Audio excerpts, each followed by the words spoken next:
Hello नमस्कार, welcome back to वेदांतीज artistry.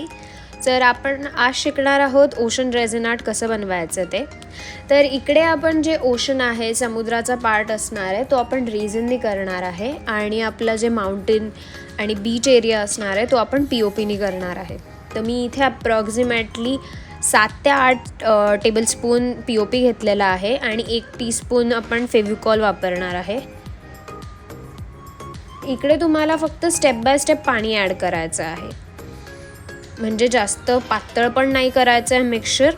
आपण ह्याच्यामध्ये कुठलेही लम्स असले नाही पाहिजे, कुठल्याही प्रकारचं गाठी नसल्या पाहिजे. प्रॉपरली मिक्स करून घ्यायचं आहे आणि जेव्हा हे मिक्सचर सेट व्हायला लागेल तेव्हा आपण यूज करणार आहोत.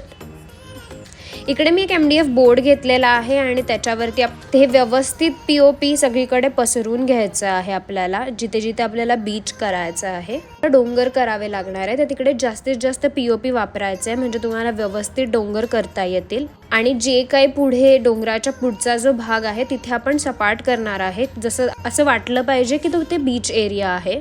तर इकडे एक अशी ट्रिक आहे ना, की तुम्ही जेव्हा पण POPचं काही करता, डोंगर आणि सँड तयार करतात आणि तुम्हाला टेक्स्चर द्यायचं असेल ना, तर तुमचं बोट घेऊन डॅब डॅब डॅब करायचं, म्हणजे असं त्याच्यावरती ठेवून उचलायचं कंटिन्युअसली, म्हणजे तिथे एक टेक्स्चर तयार होतं. आता जेव्हा हे पूर्णपणे POP ड्राय होईल, साधारण तुम्हाला एक 4-5 तास किंवा त्याच्यापेक्षा जास्त तुम्ही ठेवू शकतात. आणि मग त्याच्यानंतर कलरिंगला सुरू करायचं आहे आपल्याला.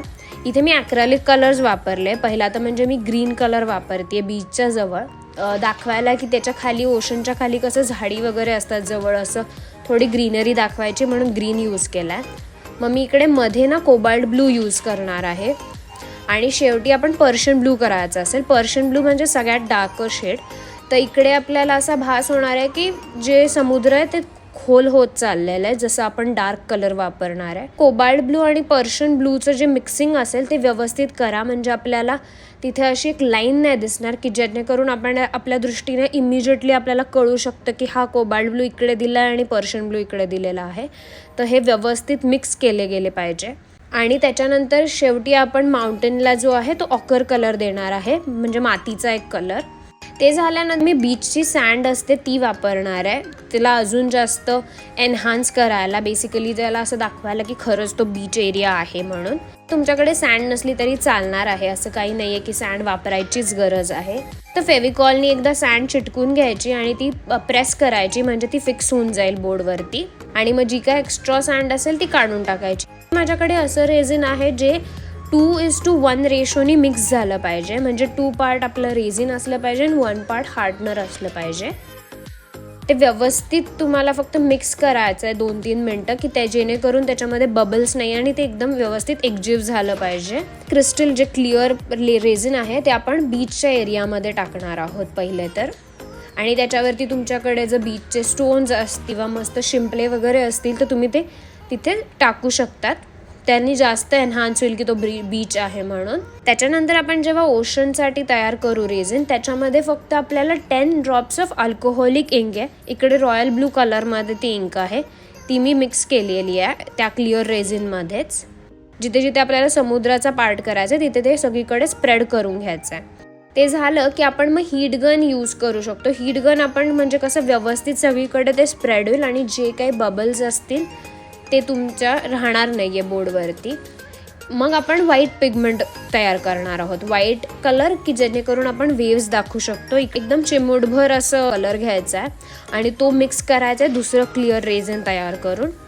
आणि इकडे सगळीकडे ना बीचच्या जवळ आपल्याला पहिलं म्हणजे ते स्प्रेड करायचं आहे आणि मग जी हीट गन आहे तिच्याने आपण वेव्स तयार करायचे आहेत. इथे लक्षात फक्त एवढं ठेवायचं आहे, एक टेक्निक अशी असते की जेव्हा पण तुम्ही हीट गन यूज करतात ना, ती 45 डिग्री अँगलमध्ये पाहिजे तुमच्या MDF बोर्डच्या, आणि ती पण 5 ते 10 सेंटीमीटर लांब पाहिजे. नाहीतर तुम्ही खूप जर जवळ घेतलं तर तुमच्या MDF बोर्डवरती ना एक हॉटस्पॉट येईल, म्हणजे असं गरम होऊन जाईल आणि तुमचं रेझिनचं आर्ट चांगलं नाही बनणार आहे. कारण ते टेम्परेचर जे हीट गनचं असतं ते बरंच असतं, त्यामुळे ती खूप पटकन ते MDF बोर्ड हीटअप होऊ शकतो. मध्ये मध्ये जे ब्लू कलरचं रेझिन जे आपण तयार करून ठेवलं होतं ऑलरेडी, ते मध्ये मध्ये टाकायचं आणि परत व्हाईट रेझिन टाकून परत वेव्स तयार करायचे. असे जवळजवळ तुम्हाला साधारणपणे 2 ते 3 वेळा किंवा 4 वेळा, डिपेंड तुम्हाला तुमचं पाहिजे तसं टेक्स्चर येत नाही तोपर्यंत ही प्रोसेस रिपीट करत जायचं. तर आता आपलं फायनली ओशन रेझिन आर्ट तयार झालेलं आहे.